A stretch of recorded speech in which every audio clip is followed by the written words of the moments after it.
നമസ്കാരം. Raf talks മലയാളത്തിലേക്ക് ഏവർക്കും സ്വാഗതം. ISL 11-ാം സീസണിന് ഇനി കുറഞ്ഞ ദിവസങ്ങൾ മാത്രമാണ് അവശേഷിക്കുന്നത്. സെപ്റ്റംബർ 13-ാം തീയതിയാണ് ഇത്തവണത്തെ ഇന്ത്യൻ സൂപ്പർ ലീഗ് സീസണിന് തുടക്കമാകുന്നത്. സെപ്റ്റംബർ 15-ാം തീയതിയാണ് കേരള ബ്ലാസ്റ്റേഴ്സിൻ്റെ ആദ്യത്തെ മത്സരം നടക്കുന്നത്. പഞ്ചാബ് FC ആണ് കേരള ബ്ലാസ്റ്റേഴ്സിൻ്റെ എതിരാളികൾ. ഏതായാലും പുതിയ സീസണിന് മുന്നോടിയായി ചില നിയമങ്ങളിൽ ഇപ്പോൾ ഇന്ത്യൻ സൂപ്പർ ലീഗ് മാറ്റങ്ങൾ വരുത്തിയിട്ടുണ്ട്. നമുക്ക് ആ നിയമങ്ങൾ ഏതൊക്കെയാണ് എന്നുള്ളത് പരിശോധിക്കാം. സാലറി ക്യാപ്പിൻ്റെ കാര്യത്തിൽ ഒരു നിർണായകമായ മാറ്റം വന്നിട്ടുണ്ട് എന്നുള്ളതാണ്. ഒരു പുതിയ കാറ്റഗറി അതിലേക്ക് ആഡ് ചെയ്തിട്ടുണ്ട്.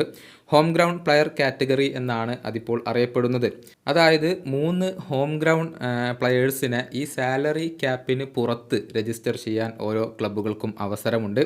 ഈ കാറ്റഗറിയുടെ നിബന്ധന എന്നുള്ളത് അണ്ടർ 23 താരങ്ങളായിരിക്കണം. ആ 3 താരങ്ങളും അണ്ടർ 23 താരങ്ങളായിരിക്കണം. മാത്രമല്ല ഇതിനു മുൻപുള്ള 3 സീസണുകളിലും ആ ടീമുകളിൽ രജിസ്റ്റർ ചെയ്യപ്പെട്ട താരങ്ങൾ കൂടിയായിരിക്കണം എന്നുള്ളതാണ് ഹോം ഗ്രൗണ്ട് പ്ലെയേഴ്സ് എന്ന കാറ്റഗറിയിൽ വരിക. അത്തരത്തിലുള്ള ആ കാറ്റഗറിയിലുള്ള 3 താരങ്ങളെ ഈ സാലറി ക്യാപ്പിന് പുറത്ത് രജിസ്റ്റർ ചെയ്യാനുള്ള ഒരു അവസരം ക്ലബ്ബുകൾക്കുണ്ട് എന്നുള്ളതാണ്. ഇനി കോച്ചിങ്ങിൻ്റെ കാര്യത്തിൽ ഒരു മാറ്റം സംഭവിച്ചിട്ടുണ്ട്. എല്ലാ ടീമുകൾക്കും നിർബന്ധമായും ഒരു ഇന്ത്യൻ അസിസ്റ്റൻ്റ് കോച്ചിനെ അഥവാ ഇന്ത്യൻ സഹ പരിശീലകനെ വേണം എന്നുള്ളതാണ്. എല്ലാ ടീമുകൾക്കും അത് ഇപ്പോൾ ഓൾ ഇന്ത്യ ഫുട്ബോൾ ഫെഡറേഷൻ നിർബന്ധമാക്കിയിട്ടുണ്ട്. ഈ അസിസ്റ്റൻ്റ് കോച്ചുമാർക്ക് ഒന്നുകിൽ AFC പ്രോ ലൈസൻസ് ഉണ്ടായിരിക്കണം, അല്ല എന്നുണ്ടെങ്കിൽ അതിന് തത്തുല്യമായ എന്തെങ്കിലും വേണം എന്നുള്ളതാണ്. ഇനി മറ്റൊരു കാര്യം കൂടി അവർ അതിനോട് ചേർക്കുന്നുണ്ട്. ഏതെങ്കിലും ഒരു അവസരത്തിൽ ഈ ഒരു മുഖ്യ പരിശീലകൻ പിൻവാങ്ങുക അല്ലെങ്കിൽ മുഖ്യ പരിശീലകന് സസ്പെൻഡ് ലഭിക്കുകയോ ചെയ്താൽ നിർബന്ധമായും ഇന്ത്യൻ അസിസ്റ്റൻ്റ് പരിശീലകനായിരിക്കും ആ ഒരു ഹെഡ് കോച്ചിൻ്റെ ഡ്യൂട്ടി ഏറ്റെടുക്കുക.